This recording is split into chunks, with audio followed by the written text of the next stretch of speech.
Gaabiinsee kutaana talaabite beekaansee sifaana qalbii kutee naaf hin taatu siin barbaadu jaalala kan kee kana dite.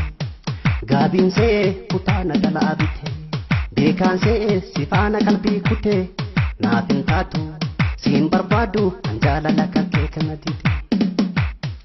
Uumaa rabbii ijaalalli silaa kennama keessi kan koo osiin qabu ilaalcha hamaa. Diisin taane keemanni ijaarsi jigee waan hin taaneef maaliif natti taata dhibee. Diisin tolle keemanni ijaarsi jigee waan hin taaneef maaliif natti taata dhibee. Diisin taane argee jira utee kiyya gara hedduu seetee odeessi.